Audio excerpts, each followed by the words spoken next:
하나님의 말씀은 요한복음 3장 16절입니다. 하나님이 세상을 이처럼 사랑하사 독생자를 주셨으니 이는 그를 믿는 자마다 멸망하지 않고 영생을 얻게 하려 하심이라. 한 구절 더 읽겠습니다. 로마서 1장 16절입니다.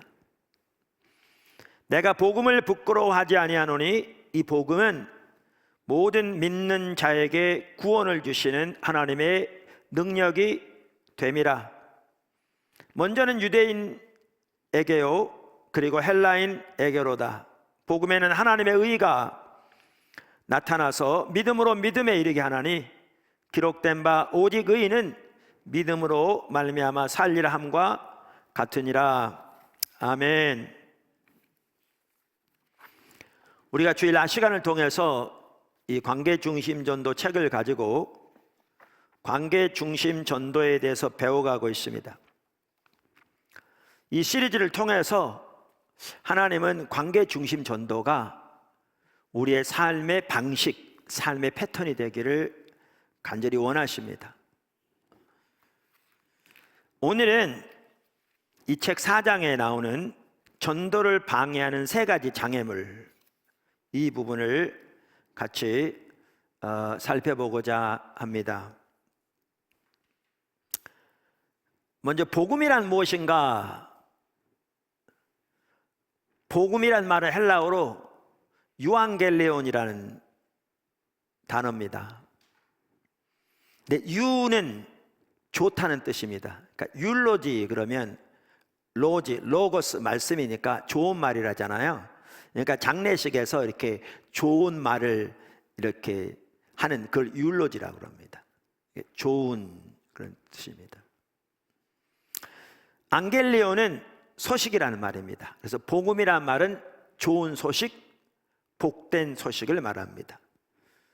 예수님에 관한 소식이야말로 어떤 소식보다 좋은 복된 소식이기 때문에 그렇습니다.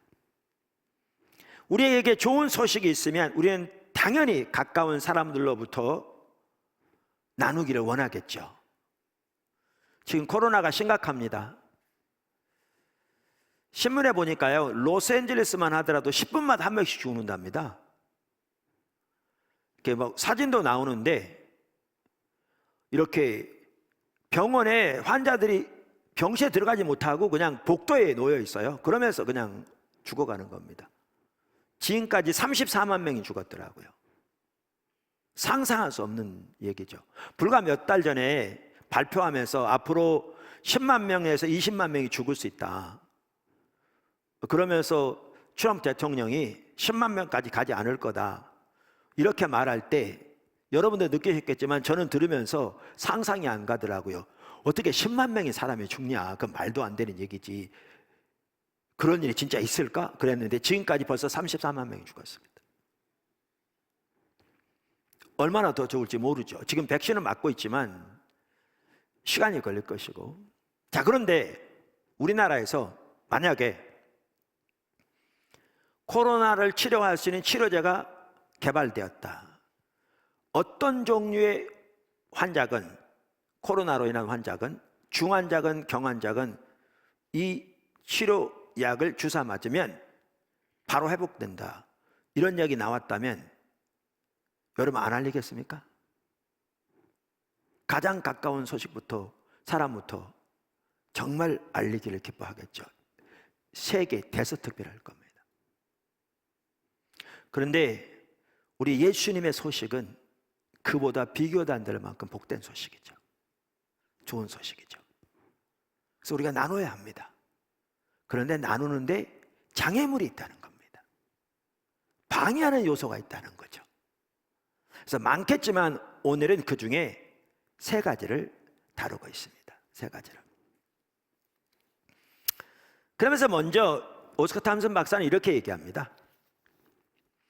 그리스도인인 우리는 때로 가식적이고 위선적으로 행동한다. 좋은 소식을 어딘가에 있는 X라는 사람에게 전하고 싶어 하면서 곁에 있는 사람들에게는 전하고 싶어 하지 않는 것이다. 그러면서 어떤 사람이 이렇게 말한다는 거죠. 잘 아는 사람에게는 복음을 증거하기가 힘들어서요. 이 말이 진심이라면 그건 당신이 맺고 있는 관계가 참되지 못하기 때문이다. 실은 자기 자신을 향한 사랑과 염려가 당신과 가까운 이들을 향한 사랑과 관심보다 더 크기 때문이다. 이렇게 올바로 지적합니다. 그러면서 전도를 방해하는 세 가지 장애물을 다루는데요, 관계적인 면으로 다룹니다. 관계적인 면으로. 그러니까 하나님과 나와의 관계, 지난주에도 언급했습니다만 나와의 관계, 나와 다른 사람과의 관계에서 유래하는 가장 근본적인 장애물을 지금 다루고 있는 겁니다. 세 가지를 하나씩 살펴보겠습니다. 장애물 1, 개인적으로 예수님을 알지 못한다. 개인적으로 예수님을 알지 못한다.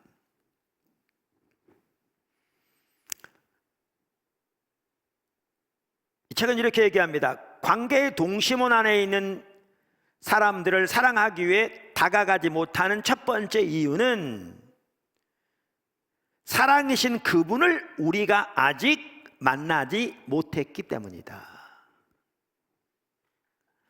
당신은 예수님을 만났는가? 다른 이들에게 복음을 전하기 위한 첫 번째 단계는 예수 그리스도와의 바른 관계다. 먼저 우리 개개인과 하나님과 관계가 바로 서 있어야 한다. 할렐루야. 너무 중요합니다. 여러분, 이걸 기억하셔야 합니다. 이게 관계 중심 전도건 일터 사역이건 비즈니스 에스 미션이건 그것이 무엇이든지 모든 종류의 사역에서 가장 핵심은 신앙의 본질입니다. 이게 우리의 삶의 핵심이고요, 사역의 핵심이고요, 모든 면에서 이게 우리의 승리의 가장 핵심입니다.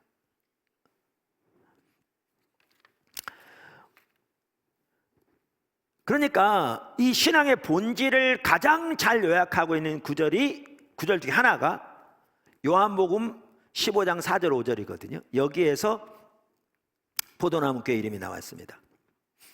포도나무 교회를 개척하라고 주님이 인도하시면서 저를 이러한 교회를 세우라, 그러면서 이름을 포도나무 교회라고 하라고 그러셨거든요.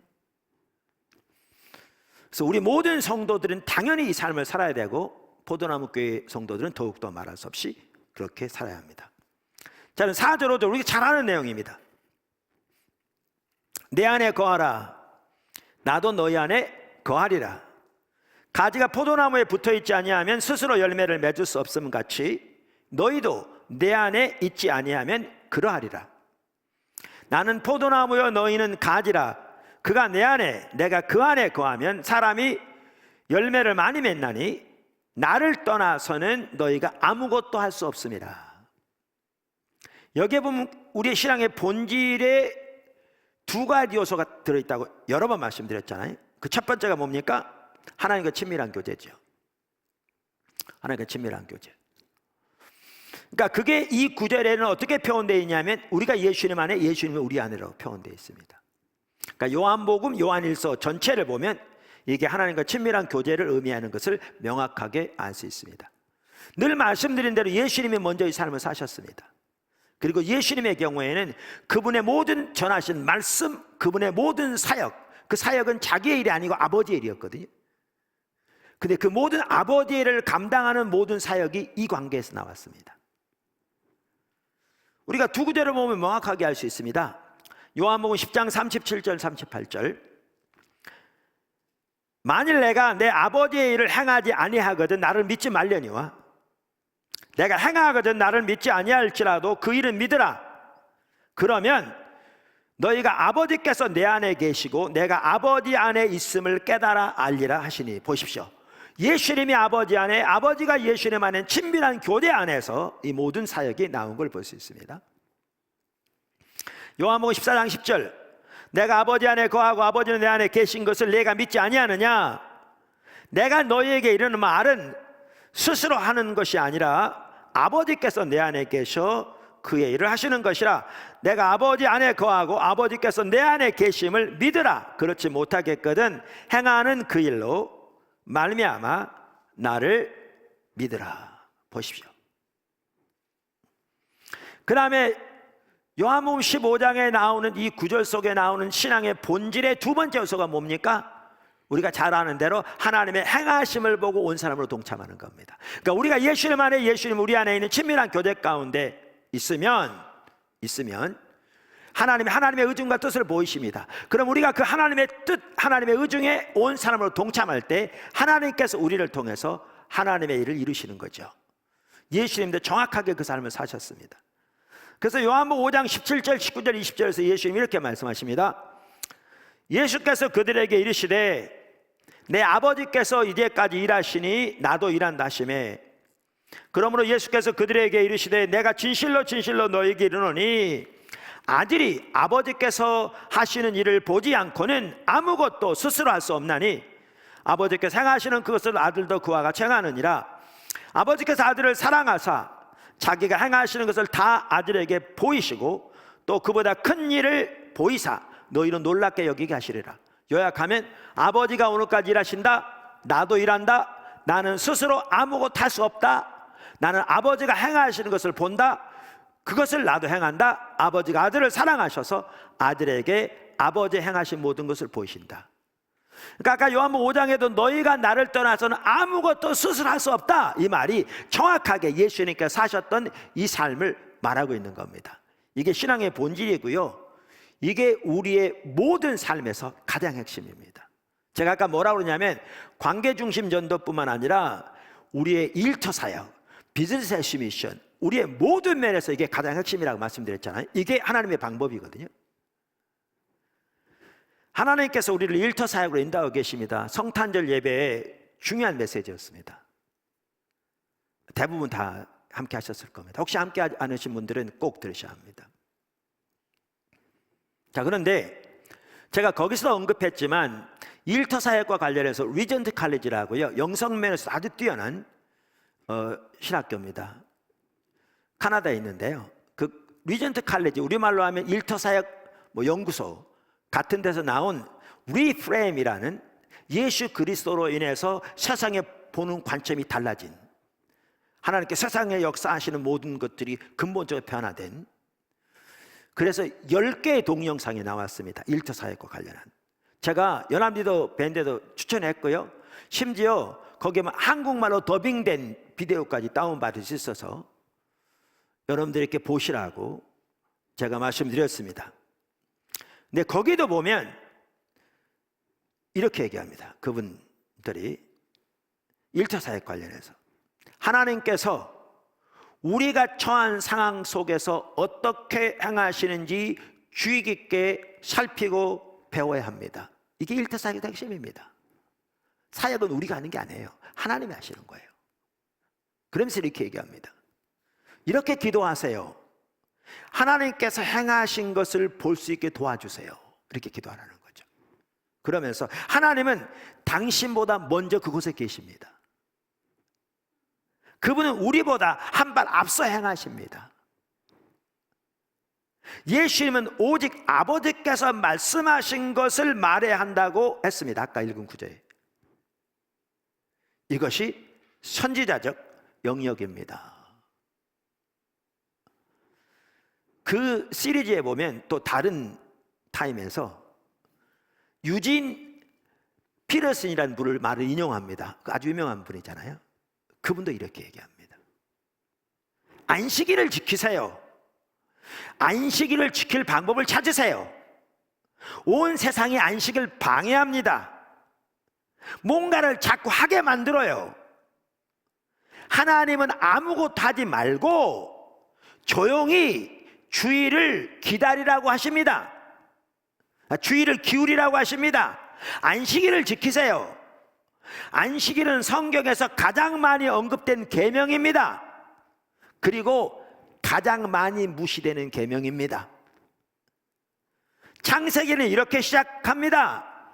저녁이 되고 아침이 되니 이는 첫째 날이니라. 순서가 저녁과 아침입니다. 그러니까 아침과 저녁이 아니고 저녁과 아침이라는 거죠. 실제로 유대인들은요, 하루가 저녁부터 시작합니다. 그래서 안식일은 금요일 저녁 해질 때부터 토요일 저녁 해질 때까지입니다. 그러면서 이제 유진 피러스는 그것을 이렇게 얘기하는 거죠. 순서가 저녁과 아침입니다. 그럼 저녁에는 무슨 일이 일어납니까? 당연히 하나님은 일을 하십니다. 우리는 뭐 할 때? 쉴 때. 우리 쉴 때. 우리가 일어났을 때에는 이미 하나님이 시작해 놓으신 일이 있고, 우리는 창조적인 상상력을 발휘하여 하나님이 8시간 전에 시작하신 일에 참여하는 것입니다. 지금 뭔 얘기입니까? 1차 사역도 이게 우리의 일이 아니라는 겁니다. 근본적으로 하나님의 일이라는 거죠. 하나님이 앞서 행하신다는 거죠. 하나님이 먼저 가 계신다는 거죠. 그러니까 우리가 해야 할 일은 하나님의 행하심을 주시해 보는 겁니다. 그러니까 이게 리전트 칼리지에서 나온 것이건 아니면 미 남침예 교단에 나온 하나님을 경험하는 삶의 책에 나온 것이건, 그것이 일터 사역을 다루는 것이건 비즈니스 미션을 다루는 것이건 관계 중심 전도를 다루는 것이건, 그것이 무엇이든지 성경의 원칙은 똑같습니다. 그래서 관계 중심 전도에 있어도 핵심이 뭐냐? 신앙의 본질입니다. 그러니까 하나님과의 올바른 관계 가운데 있어야 그 관계 가운데서 우리는 하나님의 행하심을 보고 동참할 수 있거든요. 관계 중심 전도도 우리가 우리의 노력을 하려고 하니까 부담되는 거고 힘들고 좌절하는 건데, 이게 근본적으로 하나님의 일인 겁니다. 하나님이 앞서 가신 거죠. 하나님 먼저 가 계신 거죠. 그러니까 유진 피터슨 말에 의하면 8시간 전에 하나님이 이미 시작하신 일을 우리는 주시해보고 따라가는 거다, 그 말입니다. 그러니까 하나님과의 관계가 올바르지 않으면 가능하지 않습니다. 그래서 복음 전도를 가로막는 가장 큰 방해물도 개인적으로 예수님을 알지 못하는 겁니다. 예수님을 안다는 것에 있어서도 오스카 탐슨 박사도 정확하게 동일한 예를 가지고 있습니다. 경험적으로 하나님을 아는 것, 단순히 교리적으로 아는 게 하나님을 아는 게 아니다. 그럼 우리는 어떻게 해야 합니까? 하나님을 아직 만나지 못한, 예수님을 만나지 못한, 그래서 교회에서 신앙생활, 소위 종교생활을 했을지 몰라도, 혹은 성경을 통해서 하나님에 관한 지식은 가지고 있을지 몰라도 하나님을 근본적으로 만나지 못한 사람은 예수를 만나야죠. 어떻게 해요? 자기가 하나님의 피조물임에도 불구하고 자기 생각대로 자기 뜻대로 하나님을 거역하고 살았던 죄인인 것을 하나님 앞에 선명히 인식하고, 그런 자기를 위해 하나님의 아들이 이 땅에 오셔서 자신의 죄를 지고 십자가에 못 박혀 돌아가심으로 죄가 되신 것을 깨닫고, 자기가 예수를 믿음으로 하나님의 의가 되도록 우리 죄를 대속하신 걸 깨닫고, 그 예수님을 내 삶 속에 구주와 주님으로 모셔드리고 내 삶을 예수님께 온전히 의탁함으로 예수님을 만나는 하나님의 자녀가 되어야 되는 거죠. 뿐만 아니라 예수 그리스도를 믿지만 그분과의 관계에 문제가 있는 사람이라면 자신의 죄를 근본적으로 하나님 앞에 회개하고 돌이키고 예수님께로 우리 삶을 돌이켜야죠. 또한 예수님과의 관계를 가지고 있지만 내 삶이 아직 내가 주인인 삶을 살고 있다면, 예수님이 내 삶을 통치하시고 주장하시는 삶을 살지 못하고 있다면, 내 삶을 다시 한번 예수님께 재헌신하고 그분을 나의 진정한 구주와 주님으로 모시고 나의 통치자로 모시고 다시 내 삶을 주님께 헌신하는 신앙의 재헌신도 필요한 거죠. 사실 예수님을 알지 못하는 이것이 전도를 방해하는 가장 큰 방해입니다. 사실 포도나무교회에서 수년 전에 관계중심 전도를 설교했습니다. 시리즈로. 다시 하게 된 것은 그만큼 하나님이 이것이 우리의 삶의 패턴이 되기를 열망하십니다. 근데 그때에도요, 제가 설교를 쭉 하다가 이 부분에 이르렀을 때 성령께서 저에게 강력하게 뭐를 비추셨냐 하면, 제가 설교하는 중에 오늘날 적지 않은 성도들이 구원의 확신이 없어서 그 구원의 승리의 삶을 살지 못할 뿐만 아니라 다른 사람들에게 복음을 전하지 못하고 있는 것을 깨닫게 하셨어요. 그래서 설교를 거기서 중단하고요, 거의 1년에 가깝도록 구원에 살펴보기 시작했습니다. 그래서 나온 책이 우리의 위대한 구원입니다. 많은 사람들이 그대로 그 책을 가지고 소그룹에서, 이제는 대학 캠퍼스에서, 또 학군단 신우회에서 나눠주고 앞으로 또 그렇게 할 겁니다. 그래서 우리가 우리 자신이 먼저 어떻게 해야 되느냐, 말씀드린 대로 철저하게 하나님의 말씀에 토대해서 하나님께서 나를 위해 행하신 그 놀라운 하나님의 역사가 얼마나 크고 놀라운지, 예수님의 십자가 부활을 통해 우리를 어떻게 용서하시고 구원하시고 하나님의 자녀 삼으시고 우리에게 주신 권세와 우리를 위해 가지고 계신 하나님의 계획이 얼마나 위대한지, 예수님 안에서 우리에게 주신 그 승리가 얼마나 크고 놀라운지, 그걸 깨달아 그 위에 믿음으로 섬으로 그 승리를 누리는 삶을 우리가 먼저 살아야 될 줄로 믿습니다. 이것을 위해서 도움이 될 수 있는 책이 기초성경공부 1, 2, 3권입니다. 성경 구절을 통해 내용을 배운다고 되는 것이 아니라 그 하나님의 말씀을 하나하나 배워가면 주님을 찾는 가운데 성령께서 우리의 마음눈을 열으셔서 하나님이 우리를 사랑하셔서 예수님을 내어주시고 예수님을 통해 얼마나 놀라운 승리와 위대한 일을 우리를 위해 하셨는가 깨닫고 그 위에 믿음으로 섬으로 그 놀라운 승리를 우리는 삶에서 경험하며 그 주신 지혜와 승리와 권세와 은혜 가운데 살아가고 그 안에 자라나는 것을 말하는 겁니다. 뿐만 아니라 우리는 전할 말씀으로 무장돼야 합니다. 전할 말씀으로. 그래서 저는 여기서 우리 포도나무교회 지체들에게 매우 강조하는 게 뭐냐 하면, 포도나무교회 지체들은 모두가 한 명도 빠짐없이 새신자 훈련 총서를 가지고 불신자 내지는 구원에 확신이 없는 사람들을 무장시킬 수 있도록 무장돼야 한다, 그 말입니다. 무슨 말이냐? 하나님께서 우리에게 기회 주시는 대로 만나는 사람에게 복음을 전해야 합니다. 또 병원에 신방 가서든지 친척을 만났을 때든지 또 하나님께서 기회 주시는 대로 복음을 전해야죠. 당연히 해야 합니다. 너무 중요합니다. 그런데 가장 좋은 방법은 일주일에 한 번씩이라도 정기적으로 만나서 상대방을 하나님의 말씀으로 무장시키는 것이 가장 좋은 방법입니다. 예수님께 인도할 뿐만 아니라 그리스도의 제자로서 무장시키는 가장 좋은 방법입니다. 그리고 이것을 할 수 있는 아주 좋은 교재가 뭐냐면 새신자 훈련 총서, 정말 간단하고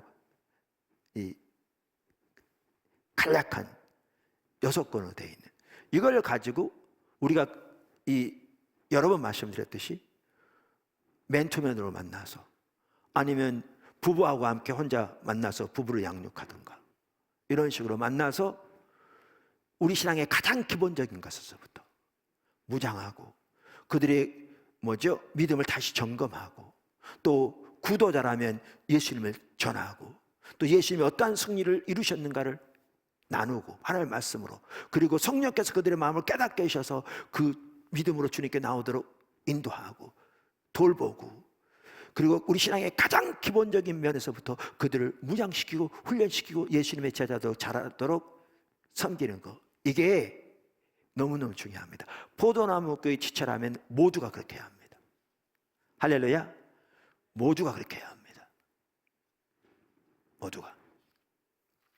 그래서 장애물 1, 개인적으로 주님을 알지 못하는 것입니다. 장애물 2, 두려움. 장애물 2, 두려움. 두려움이 어떻게 보면 많은 사람들에게 있어서 전도하지 못하는 가장 큰 장애물일 것입니다. 오스카 탐슨 박사는 특별히 이 두려움을 자기 자신과의 관계에서 문제가 있기 때문에 오는 것이라고 표현합니다. 오늘 세 가지 장애물을 세 가지 관계에 기초한 것이라고 지금 다루고 있다고 그랬잖아요. 그래서 우리가 두려움을 가지고 있는 것이 궁극적으로 자기 자신과의 관계, 이걸 뭘 의미하는지는 지난 시간에 살펴봤는데, 관계에서 문제가 있는 것이 연유로 우리에게 오는 것이라고 말하고 있습니다.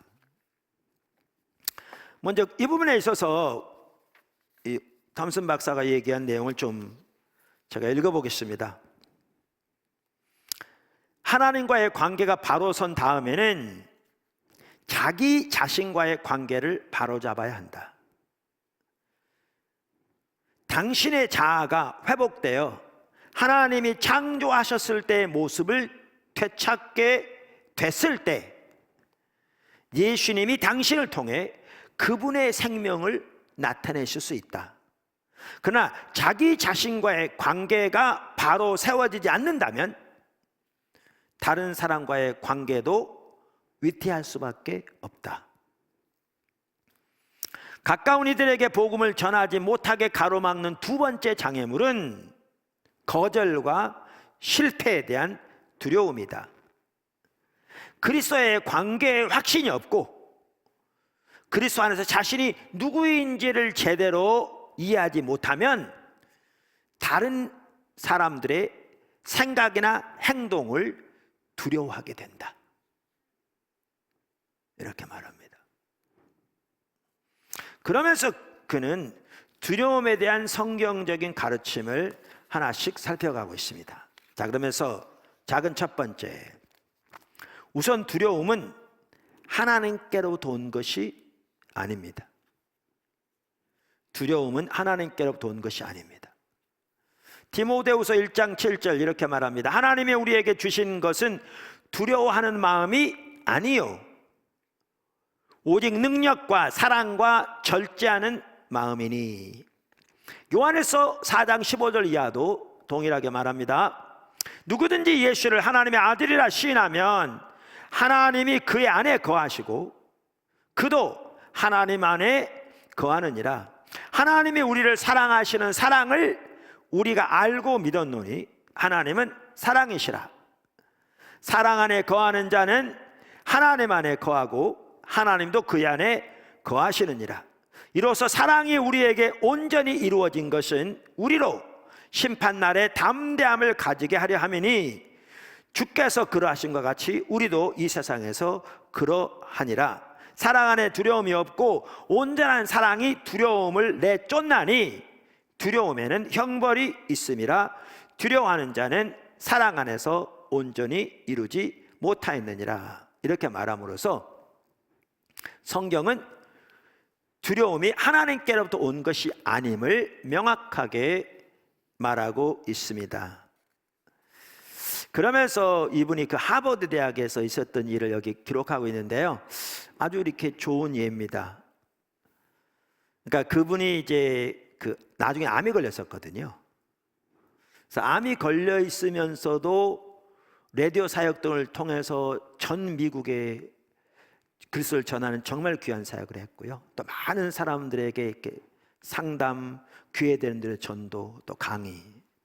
그러니까 암으로 돌아가시는 순간까지 수년 동안 정말 하나님께 귀하게 쓰임 받았거든요. 그분. 그러면서 그게 계기가 돼서 이제 하버드 대학에서 강의를 하게 된 겁니다. 이분이 스트레스로 고통받는 이들을 이제 돕고 또 암 환자들에게 이렇게 도움이 되기 위해서 섬기는데, 하버드 대학 심리학과에서 스트레스에 관해서 주제로 강의할 기회를 부여한 거죠. 그래서 그분이 이제 하버드 대학에 가서 강의할 때 이렇게 얘기했답니다. 제 직업은 학자입니다. 하지만 오늘 아침에는 학자의 모습으로 여러분 앞에 서 있고 싶지 않습니다. 이 시간에는 여러분에게 저의 약점을 그대로 보이고 암에 관한 제 경험을 나누고 싶습니다. 저는 이곳에 학술 논문을 발표하려고 오지 않았습니다. 저는 여러분의 삶의 필요를 채워드리기 위해 왔습니다. 다시 말해 여러분을 사랑하러 왔습니다. 저는 여러분을 사랑하고 싶습니다. 삶의 필요를 채워드리고 싶습니다. 여러분 가정 혹은 여러분이 만나는 사람, 어쩌면 여러분 자신이 암에 걸릴 수도 있습니다. 그러면서 그분은 어떻게 예수님이 자신의 삶의 중심이 되시는지, 예수님이 우리를 어떻게 만드셨는지, 스트레스가 인간의 몸에 어떠한 영향을 미치는지 등을 쭉 나눈 겁니다. 강의가 끝나면 이제 미국 같은 데서 우리나라도 그렇습니다만은 감명을 받았거나 질문이 있거나 나누고 싶은 게 있으면 끝나고 또 줄을 서거든요. 이제 강사에게 얘기하려고 수많은 학생들이 줄을 쫙 섰더라 합니다. 그러면서 적지 않은 사람들이 이렇게 얘기하더래요. 저는 그리스도라는 분에 대해 이런 이야기를 들은 적이 한 번도 없습니다. 그러면서 오스카 탐슨 박사가 이렇게 얘기합니다. 많은 지성인들이 명료하게 제시된 복음, 즉 예수 그리스도에 관한 참된 이야기를 한 번도 들어본 적이 없다. 그러니 학자들을 비롯해 세상에 있는 사람들을 무서워하지 말라. 다른 모든 사람들처럼 그들에게도 상처가 있다. 다가가 그들을 사랑하라. 그들이 당신에 대해 어떻게 생각할지 걱정하지 마라. 두려워할 필요가 없다. 당신은 왕의 사신이다. 왕의 사자, 왕의 대사다. 두 번째, 결국 두려움을 이기는 길은 하나님께 동의하고 순종하는 것입니다. 두려움을 이기는 길은 하나님께 동의하고 순종하는 것입니다. 이 저자도 이 부분을 말하면서 이렇게 얘기합니다. 듣는 것과 들은 것을 실제로 적용하는 것은 별개다. 아멘. 듣는 것과 들은 것을 실제로 적용하는 것은 별개다.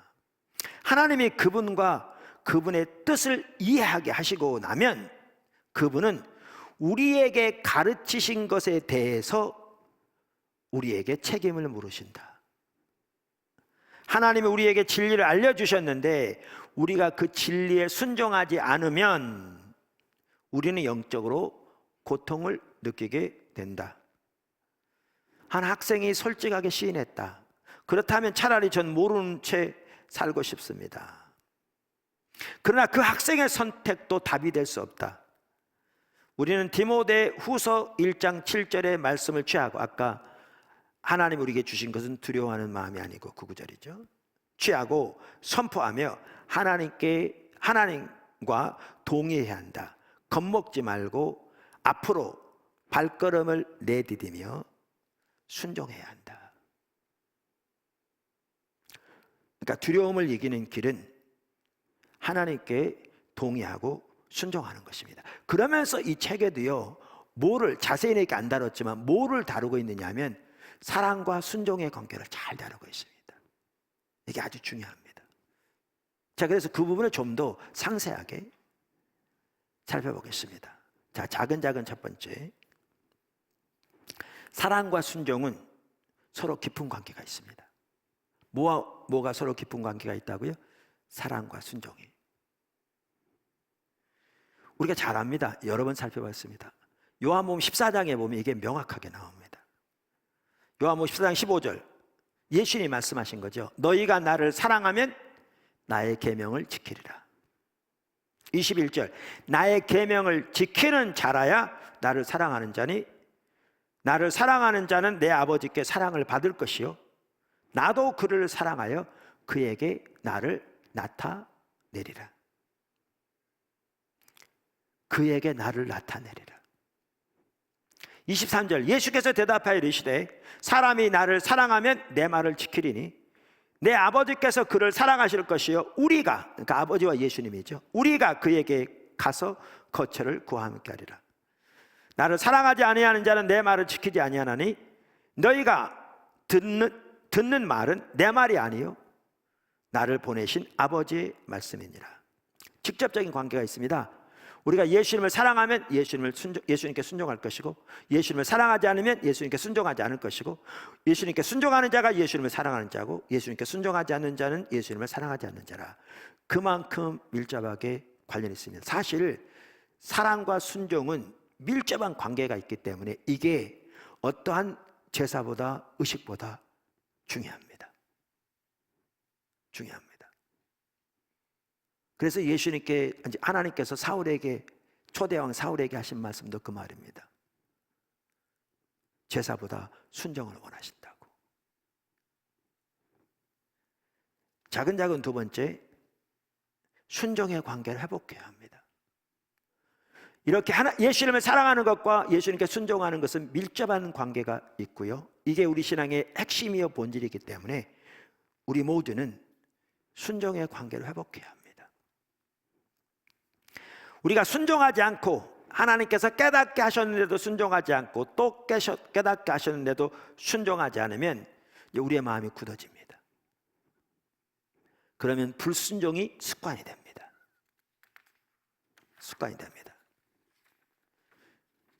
그러면 하나님과의 우리와의 관계는 근본적으로 문제가 생기게 됩니다.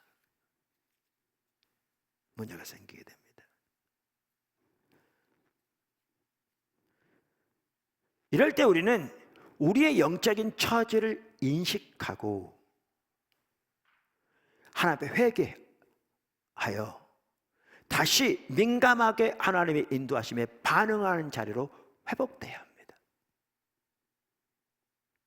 우리 모두가 그렇게 회복돼야 합니다.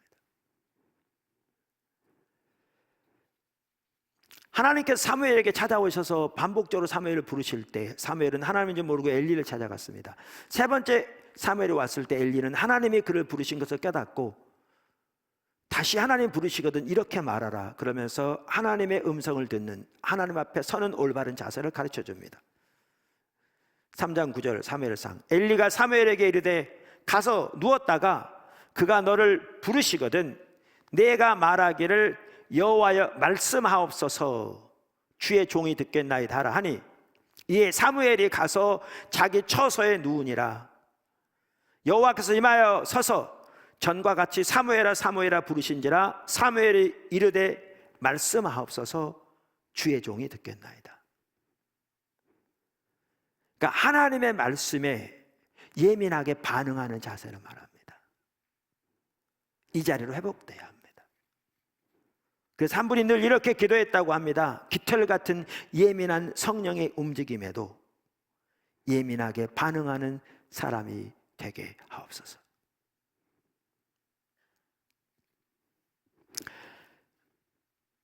아까 첫 번째 장애물을 살펴보면서 하나님과의 관계가 지금 문제가 있으면 반드시 회복해야 한다 이렇게 말씀드렸는데요, 이 순종의 문제에 있어서 저와 여러분이 지금 문제가 있다면 하나님의 말씀에 예민하게 반응하는 자리로, 그 순종의 자리로 회복되도록 돌이켜야 합니다. 반드시 돌이키는 이날 아침이 되기를 주님의 이름으로 축원합니다. 제가 일부 예배 시간에도 나눴고 지난번에도 나눈 것 같습니다만은 우리는 탕자의 비유를 기억할 필요가 있습니다. 이 시기에 탕자 보십시오. 아버지의 분깃을 받아 자기 정력대로 탕진해 버렸습니다.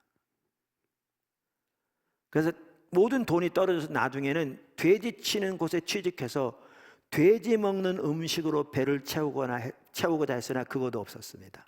이것은 철저한 고갈을 말합니다. 유대인들에게 돼지는 부정한 짐승이었고, 그래서 돼지 치는 것은 유대인의 경내에는 허용되지 않은 이방인의 땅에서나 가능한, 근데 거기에 취직할 뿐만 아니라 그 돼지 음식으로도 배를 못 채울 정도였으니까 너무너무 철저한 고갈을 의미하는 거죠. 주님을 떠나면 나타나는 모습입니다. 영적으로. 그리고 그것은 우리 삶의 모든 영역에 영향을 미칩니다. 근데 그때 어떻게 회복됐습니까? 탕자가 아버지의 집을 기억합니다.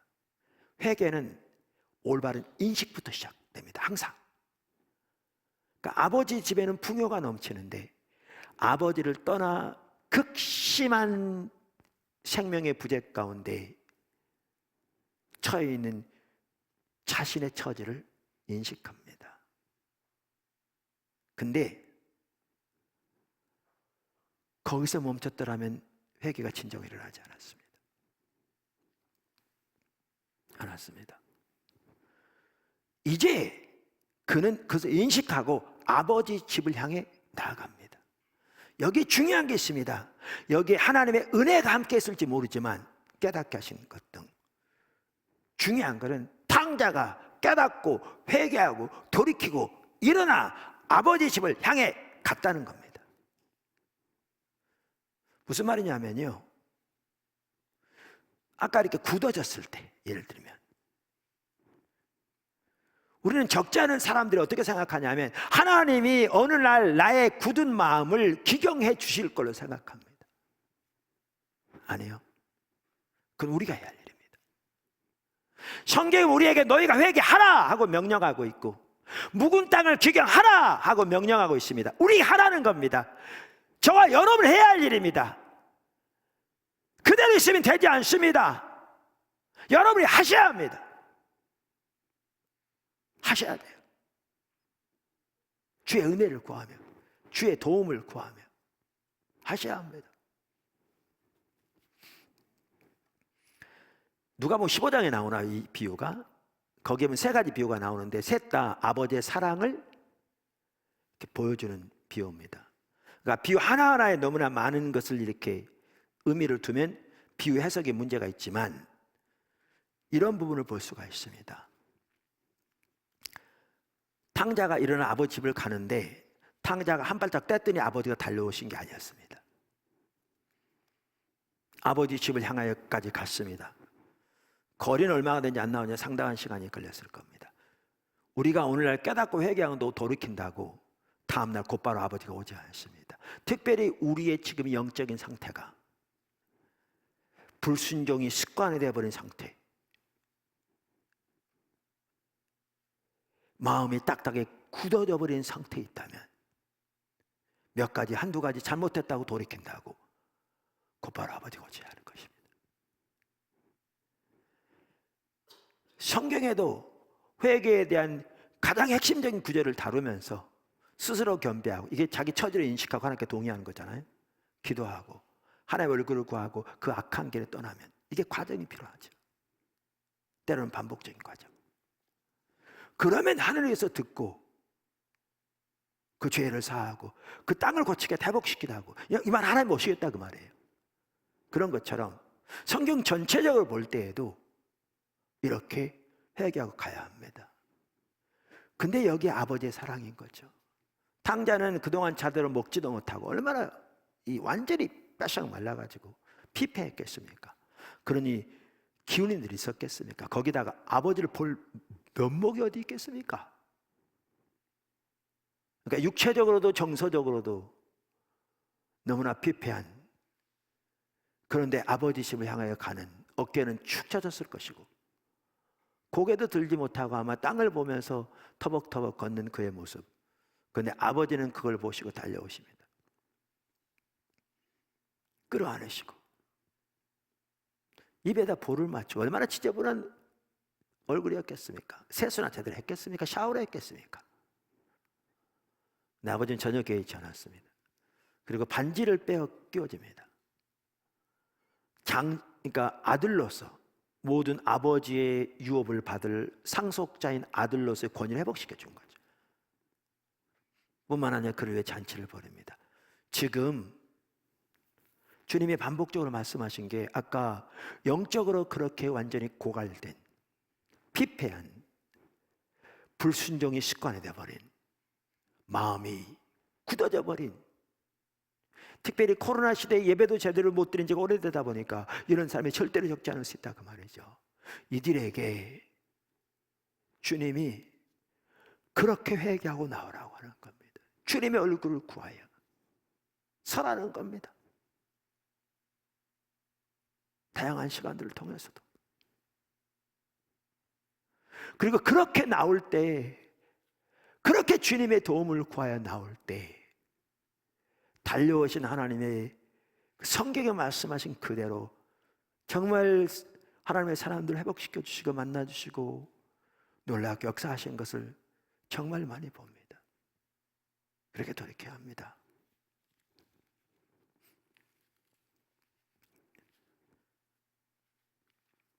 그래서 우리는 작은 두 번째가 뭐였냐면요, 순종의 관계를 반드시 회복해야 합니다.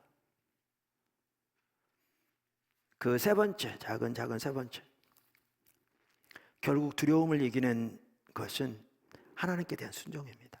아까 말씀드린 대로 우리는 하나님을 경외함으로, 하나님을 두려워함으로 순종해야 합니다.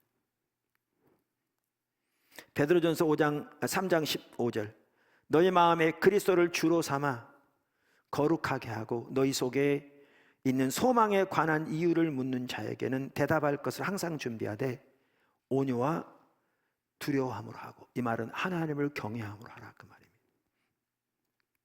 선한 양심을 가지라. 이는 그리스도 안에 있는 너희의 선행을 욕하는 자들로 그 비방하는 일에 부끄러움을 당하게 하려 함이라. 세계적으로 치유사역을 위해서 귀하게 쓰임받았던 어떤 분 같은 경우에요, 제가 얘기를 들었는데 하나님이 저 사람을 치유하실 거라고 확신이 들기 때문에 기도하지 않는답니다. 그런 적도 있지만 거의 드물답니다. 그건 예외적인 거고, 어떤 사람을 위해 치유를 위해 기도하려고 그러면 손에는 땀이 나고 입은 마르고 그러면 성령의 기름 부음이 함께 한다고 생각한답니다. 농담이죠. 그렇게 많은 치유를 경험했음에도 불구하고 그건 자기가 할 수는 없는 일이기에 가다 보면 땀은 나고 입은 바짝바짝 마르는. 그런데 왜 순종하느냐?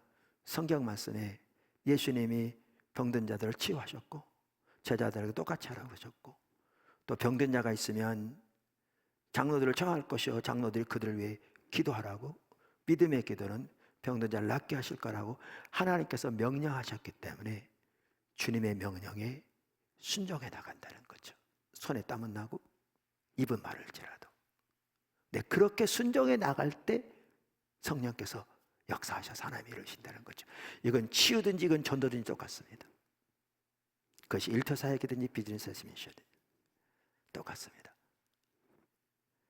우리는 결국 두려움을 이기는 길은 하나님을 두려워함으로, 하나님을 경외함으로 순종하는 것입니다.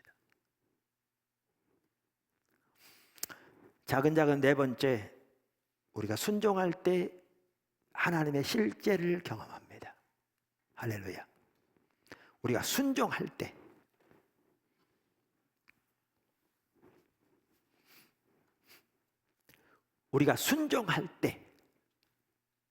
우리가 하나님의 실체를 경험합니다. 그러니까 이 저자도 그 부분을 참 잘 다루고 있어요. 이 69쪽에 뭐 이렇게 말합니다.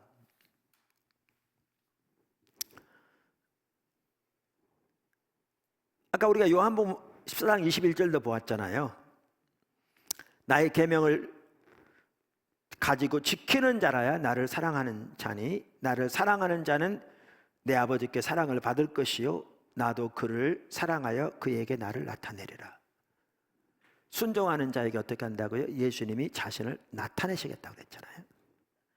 그러면서 이렇게 말합니다. 우리에게 원하시는 바를 하나님이 말씀하셨을 때 우리가 그 뜻을 따르고 순종하면 하나님은 우리에게 자신을 분명하게 나타내시고 우리 삶 가운데 실체가 되신다고 약속하셨다.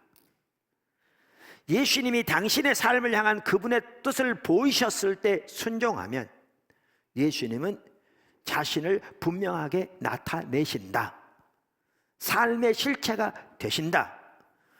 예수님이 내 삶에 뚜렷한 실체로 나타나셨을 때는 내가 순종의 마음으로 아버지, 제가 무엇을 왜 어떻게 해야 할지 알지 못하지만 아버지께 순종하겠습니다 라고 고백했던 때다. 하나님께 대한 순종은 눈금자로 잴 수 없다. 순종의 척도를 특정 이론으로 만들고 싶은 생각도 없다. 다만 우리가 그분에게 순종할 때 삶 가운데 자신을 나타내시고 삶의 실체가 되어주시는 것이 그분의 본질이라는 것만은 분명히 말하고 싶다. 두려움은 하나님으로부터 온 것이 아니라는 하나님의 말씀에 동의하라. 당신에게 능력과 사랑과 근신하는 마음을 주시는 그분을 신뢰하라. 우리가 순종할 때 하나님을 경험합니다.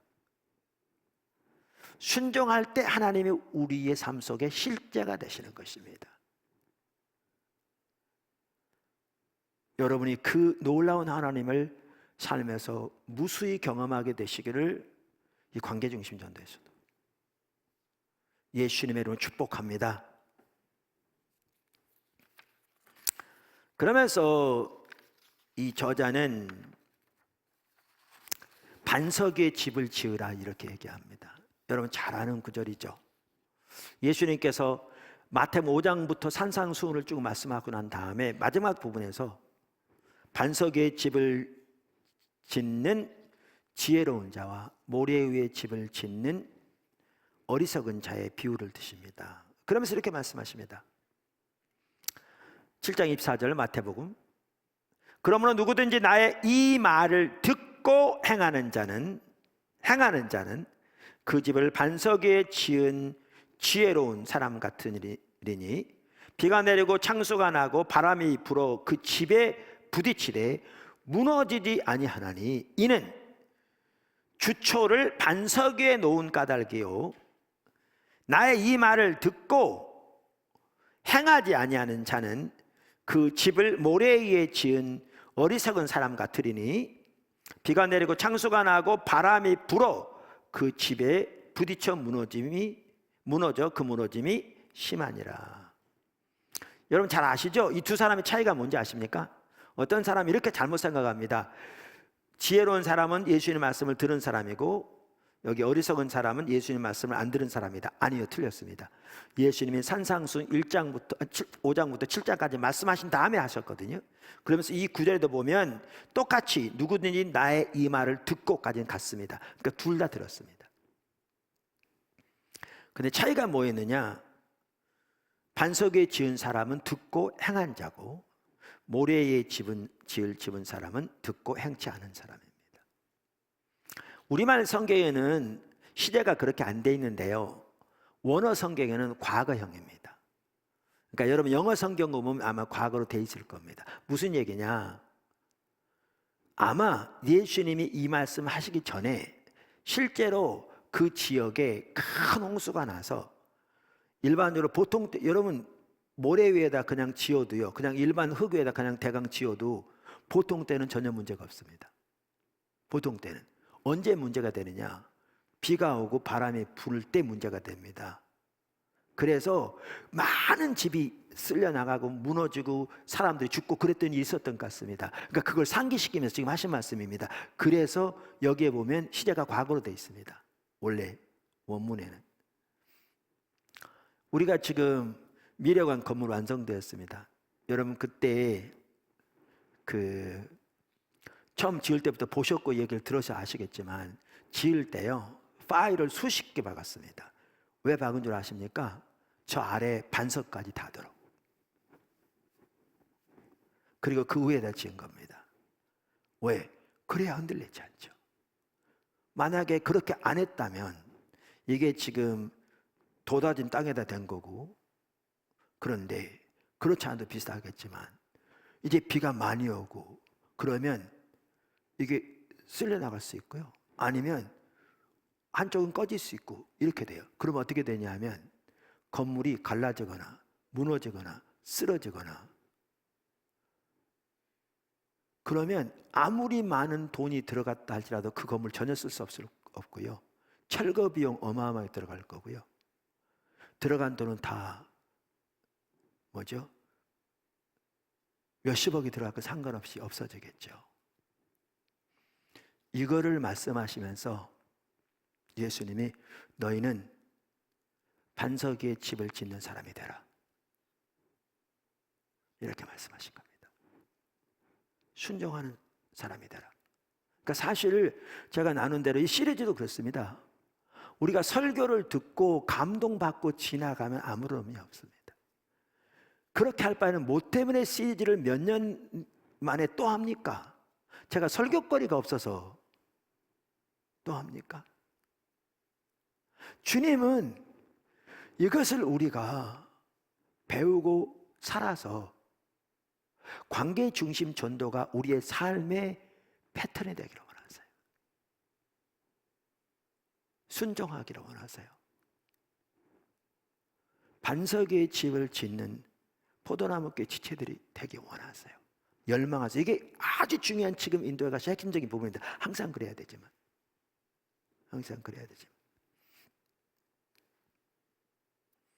그러면서 재미있는 예가 있어요. 여기 보면 그분이 이제 사우스웨스턴에서 전도학 교수로 초빙을 받아서 그 포트워스에 가서 이렇게 집을, 뭐 땅은 싸니까 지어서 이제 하려고 했답니다. 집을 지었답니다. 그래서 학생 하나가 도와주고 부부가 같이 해가지고 이제 땅을 파고, 그런데 학생이 하루는 땅을 파다가 그러더랍니다. 감사할 일이 있다고. 뭐냐 그랬더니 목사님이 그래도 지하를 안 지은다고 그래서 감사하다고. 그 지하 땅 다 팔려면 얼마나 힘듭니까? 그런데 그 벽난로를 집에다 놓으려고, 그러니까 벽난로 기초를 냈다 보니까 튼튼하게 해야 돼서 한 1m 50 정도로 이렇게 팠나 봐요. 근데 그때가 되게 추웠는데 땅이 쉽게 파지겠습니까? 그래가지고 이제 남편 목사님은 이제 가서 밤늦게까지 파고, 사모님이 이제 두꺼운 옷 입고 전등 비치고 있는데, 이제 경찰들 가끔 순찰하잖아요. 경찰이 지나가면서 밤늦게 불빛 비치고 땅 파고 있으니까 거기 뭐 하고 있습니까? 그러더래요. 그러니까 이 두 분이 딱 쳐다보면서 하는 말이 우리 무덤 파고 있어요. 그랬더니 재빠르게 달려오더랍니다. 그래서 이제 그게 친해져 가지고 그 건물 완성될 때까지 경찰이 매일 한 번씩 들려서 얘기하고 갔다. 근데 제가 그걸 보면서 참 관계를 잘 하시는 거죠. 관계를 잘 하시는 거죠. 너무 귀한 거죠. 저 개인적으로 그렇더라고요. 저 같은 경우에 하나님이 한편은 저를 목회자로 부르신 걸 알아요. 그러니까 저는 처음 이렇게 교회 개척할 때, 교회가 작았을 때, 그때는 외부에 알리지도 않고 교회도 매우 작고, 우리 집회 해봐야 뭐 우리끼리 몇 가지 이렇게 알려서 하고, 그래서 매우 작았을 때도요 목회자들이 많이 왔어요. 그래서 이런 일이 반복되면서 어느 순간에 저는 하나님이 저에게 주신 부르심 중에 하나가 목회자들에 대한 것임을 알게 됐어요. 그래서 목회자들이 어떤 그 집회 초청하면 저는 뭐 거의 기도해 보지도 않고 갑니다. 물론 궁극적으로 기도하지만. 근데 그리고 어떨 때는 목회자들이 실제로 저에게 자기의 멘토가 되려고 그러고, 근데 저는요 그렇게 할 때부터 저는 그것을 받아들이기를 거부했어요. 한참 동안을. 사모님께 선교가 세워진 이후에도요 거부했어요. 왜냐하면 제 인식은 그거였어요. 아니 그분도 목회자고 나도 목회자고 각자 주님 따라 순종하면 되는 거지. 나에게서 배울 게 있다면 배워서 가서 열심히 하면 되는 거지. 그래서 안 받아들였어요. 나중에 결국은 그 역할을 결국 제가 받아들이긴 했는데요. 하나님에게 주신 소명 인식하고, 제가 돌이켜보면 왜 이 얘기를 하느냐면 이 관계적인 면에서, 제가 이 관계적인 면에서 더 잘 무장됐더라면 훨씬 더 많은 열매를 맺었을 텐데, 하는 아쉬움이 있습니다. 그만큼 관계가 중요합니다. 그만큼 관계가 중요합니다. 모든 면에서. 그러면서 이 예를 들면서 한 가지 재미있는 예를 얘기해요. 그래서 그날 이렇게 늦게까지 일하다 보니까 얼마나 피곤했겠어요.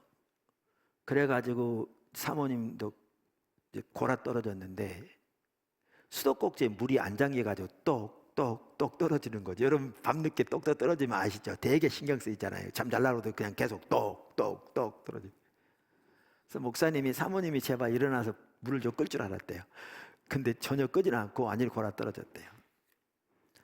그래서 자기가 할 수 없이 일어나서 꺼야 하는 그것을 생각하면서 이렇게 말해요. 이렇게 말해요. 그걸 하나의 비유로 들어서 얘기하는 거죠. 우리가 아버지 당신이 분명하게 나타나시기를 원합니다. 당신의 임재를 느끼기 원합니다. 라고 하나님께 기도하면, 우리가 그 삶을 살기 원하면, 그렇게 되기를 원하면, 그러면 하나님은 그날의 물소리처럼 우리에게 또렷하고 분명하게 나타나실 것이다. 예수님은 우리의 삶 가운데 분명하게 나타나기를 원하신다. 우리가 그분을 못 본 척 할 수 없을 만큼, 그분이 없이는 어떤 결정도 내릴 수 없을 만큼 또렷하게 나타나기를 원하신다. 모든 그리스도인의 삶에 분명하고 실질적으로 자신을 나타내시기를 원하신다. 그러므로 당신이 주님께 순종할 때 주님은 두려움이 아닌 능력과 사랑과 근신의 모습으로 나타나실 것이다. 이렇게 우리 삶에 나타나기 원하시는데 여기에 중요한 게 뭐냐? 우리의 순종이라는 겁니다. 우리가 순종할 때 그렇게 나타나시기를 원하시는 거죠. 세 번째 장애물, 깨어진 관계. 관계를 가지고 지금 하나씩 다루고 있다고 말씀드렸잖아요. 이 부분에 있어서는 우리가 앞으로 더 살펴볼 겁니다. 그래서 오늘은 제가 여기 나온 그 단락 몇 개 그대로 읽고 이 부분을 마치겠습니다. 오늘 앞으로 좀 더 자세히 살펴볼 거거든요. 하나님과의 관계, 자신과의 관계는 바로 서 있으나 다른 이들과의 관계가 깨어진 경우도 있다.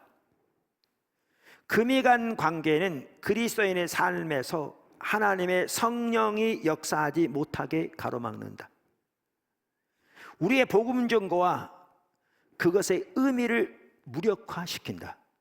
뿐만 아니라 우리가 속한 세계 전체를 채우고도 남을 하나님의 우물을 막아버린다. 그러므로 하나님의 우물이, 생수의 샘이 계속 솟아나 흐르게 하기 위해서는 그리스도인 된 우리가 모든 깨어진 관계를 바로잡아야 한다. 깨어진 관계 때문에 양심에 걸리는 부분이 있을 수 있다. 자신의 행동에 죄책감을 느끼거나 다른 사람과 화목하지 못하면서 하나님과 화목하라고 사람들에게 권하는 자신이 위선자처럼 느껴질 수도 있다. 그러므로 깨어진 관계가 있다면 바로잡으라. 잘못된 부분이 있다면 어떻게 해서든지 바로잡아 양심을 깨끗하게 하라. 그래야만 성령님이 흘러 역사하실 수 있는 깨끗한 통로가 된다. 관계의 동심원 안으로 복음을 전하기 위해서는 다른 사람들과의 관계를 바로 잡아야 한다. 오늘 전도를 방해하는 세 가지 장애물, 특별히 하나님과의 나와의 관계, 나와의 관계, 나와 다른 사람의 관계를 토대로 해서 세 가지를 살펴보았습니다. 하나님께서 말씀을 통해 깨닫게 하셔서 우리의 처지를 하나님의 말씀에 비춰 잘못된 부분이 있다면 돌이켜지고 회복되어지고 이렇게 올바로 되어짐으로 이 관계 전도도 결국 우리가 하는 게 아니고 하나님이 우리를 통해서 하시는 건데, 하나님의 생수의 강이 우리를 통해서 마음껏 우리의 관계 안에 있는 사람들에게 나눠지고 우리가 이렇게 순종해 나가면서 하나님 우리 가운데 이루시기 원하신 그 놀라운 승리가 우리의 삶 속에, 우리 삶을 통해 우리의 관계의 동심원 안에 있는 그 사람, 수많은 사람들의 삶 속에 넘치게 되시기를 예수님의 이름으로 축원합니다. 아멘. 우리 같이 기도했으면 좋겠습니다. 우리 반주자 좀 나오시고요. 여러분, 아까 가정에서 각자 이렇게 기도했는데, 이 시간에는 하나님 앞에서 오늘 말씀을 생각하면서 각자 우리 자신을 좀 돌아보는 시간 됐으면 좋겠습니다. 하나님께서, 성령께서 깨닫게 하시는 대로 우리가 지금 여기서 어디에 걸려 있는지, 어떤 문제가 지금 여기에 우리에게 지금 해당되는지, 그 깨닫게 해주는 대로 회개하고 돌이키고 주의 은혜를 구하고 또 결단하여 주님께로 나아가고 순종하여 나아가는 그런 자리에 우리 서기를 바랍니다. 우리 같이 기도하겠습니다. 성령님, 이 시간 한 사람 한 사람에 임해 주십시오. 깨닫게 해주십시오. 여러분, 가정에서 다 눈을 감으십시오. 얘기하지 마십시오. 그리고 지금은 통성으로 기도하지 마십시오. 각자 가슴에 손을 얹고 하나님을 바라보십시오. 그러면서 하나님 앞에서 자신의 그 아까 말한 대로 어떤 면에서 지금 문제가 있는지 깨닫게 해주기를 원하는 마음으로 하나님 앞에 서십시오. 그리고 하나님께서 깨닫게 하신 대로 반응해 나가십시오. 깨닫게 하신 대로 회개할 것이 회개하고 개인적으로 주님의 은혜를 구하고, 식구들이 옆에 있기 때문에 큰 소리 하기로 불편하시면 속으로 하시되 또박또박 하십시오. 그냥 우물우물 하지 마시고 또박또박. 그러나 말은 안 하셔도 됩니다. 또박또박 속으로 말하십시오. 하나님께. 그렇게 각자 기도로 나가도록 하겠습니다. 계속 기도하겠습니다.